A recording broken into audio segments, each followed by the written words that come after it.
All right. Hello, everyone. My name is Emmanuel Johnson. I am the one who posted these videos. Of course, you probably could tell by my voice, my picture. But I needed to get on just to clear up some things that are being said in the comments and try to help shed some additional light on this situation. So if I could give you all a summary, let's say back in March, there was a situation that happened with this patient at the dialysis center where a technician rushed her fluid and her blood back into her system, which caused her to be dizzy and also have fluid go around her heart and her lungs right after this dialysis treatment. If you're familiar with the dialysis process, it takes out your blood, it cleans all the toxins out of it, and then returns it. But there are things that can be done with this machine that literally can cause you to die. I have a few people that I know that are professional dialysis technicians and nurses right now. And as I talked to them about this situation and just about the process in general, it was said that you could actually turn this machine up too high and it causes the patient to bleed out.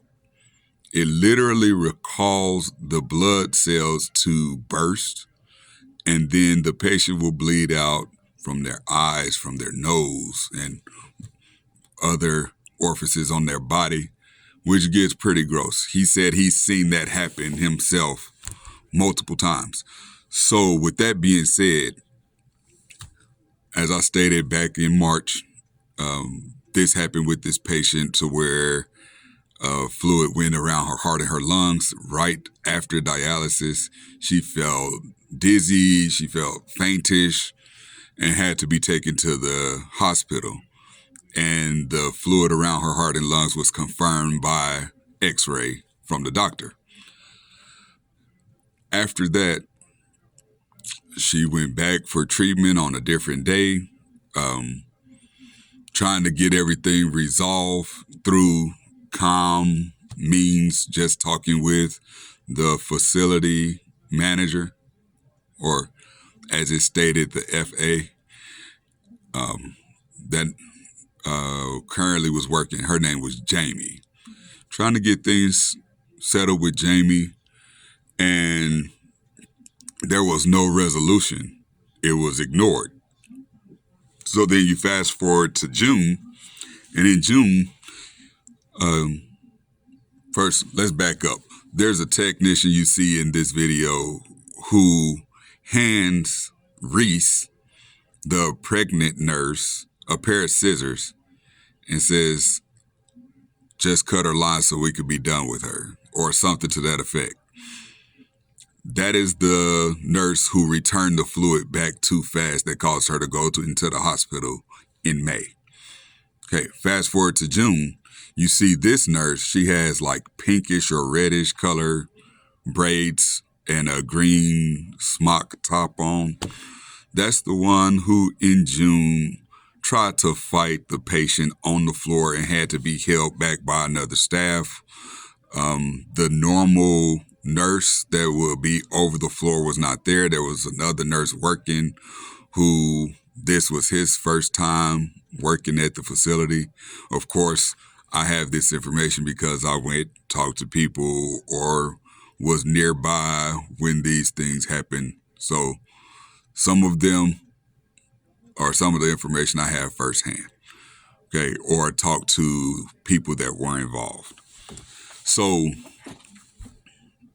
this nurse got upset because the patient asked when were they going to be put on, because they had been waiting for 30 plus minutes in the lobby area. And as you know, this treatment is time sensitive. So without that technician being addressed and the patient talking with the nurse. The technician thought it was a good idea for her to jump in and say, "You don't have to put her on now. She can wait like anybody else." Uncalled for, unprofessional. You weren't even being talked to. There was no need for you to say anything. You weren't even the one that was going to be putting on the patient on the machine. So then the situation escalated to where this technician then lunges at the patient and has to be held back by another staff member from trying to fight the patient on the treatment floor. This is seen by other staff in the building. This is seen by the nurse who's in charge. This is even seen by one of the social workers who was there in the building. And in private, they say, well, that wasn't right. You shouldn't have been talked to like that. And we will do something about it, to nothing being done at all. And the FA, Jamie, was on vacation at this time. So she was contacted when she got back, told what happened, and this grievance was filed. And she never said anything about it, never addressed it, never acknowledged it, anything of that nature. After that, when we get to this current video that happened on August 30th, Jamie, the FA, came in and asked the patient how did she feel everything was going.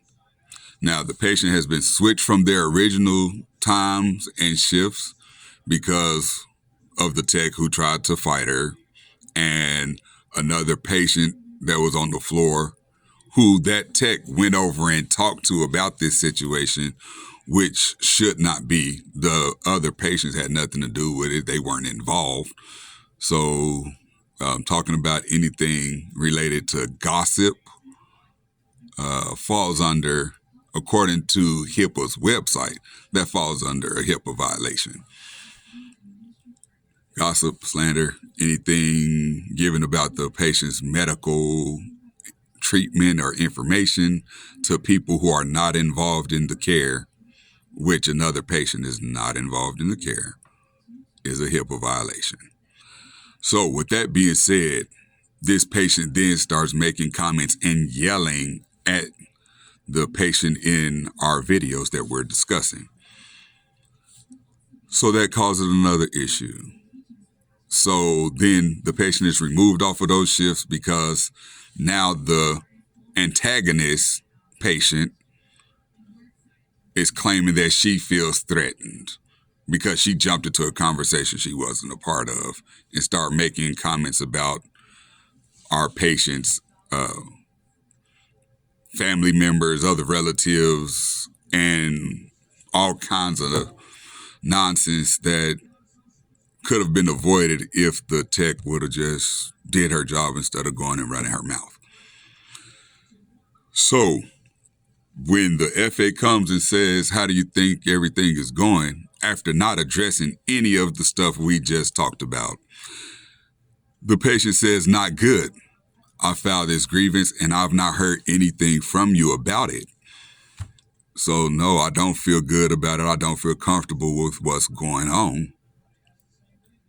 And then the FA says that she's being disrespectful because she said she didn't agree with what happened and what was going on, and that this tech was coming over by her, making comments, and nobody is saying anything about the tech that tried to fight her still working on these shifts she's on and being antagonistic.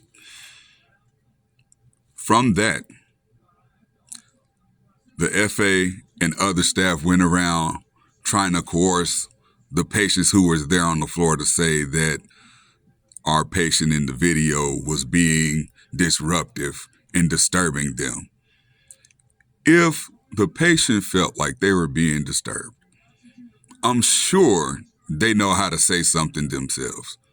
These patients are there getting treatment and they don't mind speaking and saying something if they feel like something is going on or being disruptive. They would say that.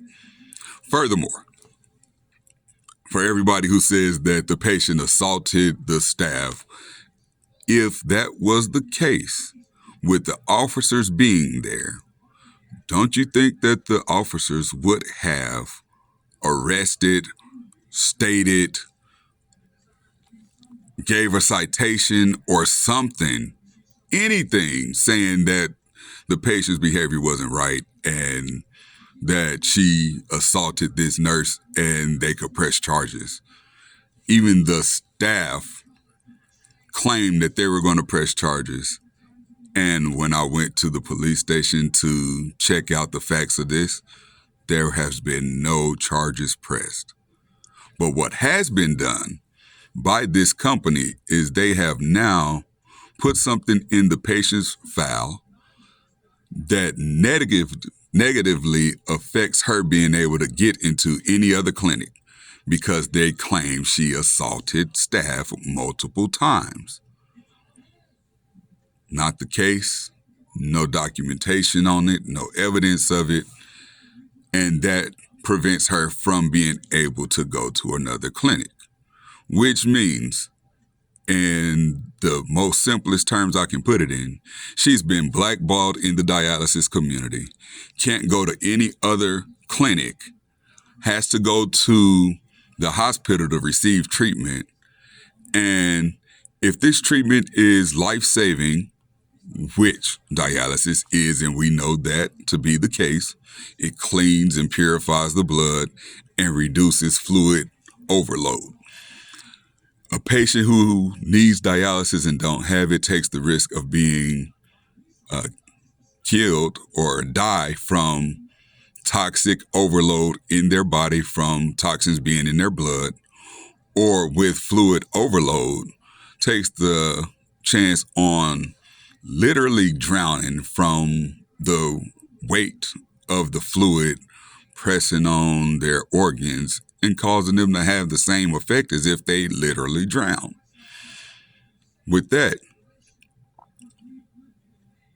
how can anybody say that this is correct or proper behavior? You cannot tell me, honestly, you cannot look me in my face and tell me that this is right and those nurses were right in how they handled this situation. The one who handed the scissors, who caused the initial incident with the grievance, dead wrong. I think her name is Angela. Angela was dead wrong. Angela has a bad attitude. I've seen it for myself when I went to ask to speak to Angela about things that were going on with the patient. She said, "I ain't got to talk to nobody," and yelled it from somewhere in the back. Is that professional? Is that helpful to resolve a situation? Not at all. And if she didn't want to talk, that's fine. She has that right. But there's still a way to say and handle things. And that was not professional at all. The other tech that tried to fight the patient, I believe her name is Marquita. Everybody who I spoke to about this tech says that she has good days and bad days, which everybody does. But her bad days are really bad, and she can come into work and be depressed and talks about how she sees a psychologist and all of these types of things. This isn't me making up something. These are words that are quoted from this tech. Then, in addition to that, you have the FA who is not doing anything. Jamie is not trying to resolve the situation. They're putting lies in the record, and then they're blocking the patient from being able to go somewhere else. So for those of you who ask, well, why would you keep going back? It's a life-saving treatment that's needed. There are a few techs that the patient trusts to put her on and take her off the machine, but she can't control their schedule, and the FA is not doing anything to resolve the situation. And furthermore, antagonizing and pushing the problem to be more complicated than what it needs to be. And then instead of being allowed to go somewhere else and using a referral to get in someone else, they just cut her out of the system altogether, which makes her have to go into the hospital. But as you know, hospitals are for acute medical situations, something that's a problem that's life-threatening and that's immediate. And that's how they treat patients normally. But with this outpatient procedure is having to be done in the hospital because while it's not immediate every time the patient might go check into the hospital, it can get there, and it can get there really quick. You have no way of telling how much toxin is built up in your body unless you have your lab work, your blood work taken and checked.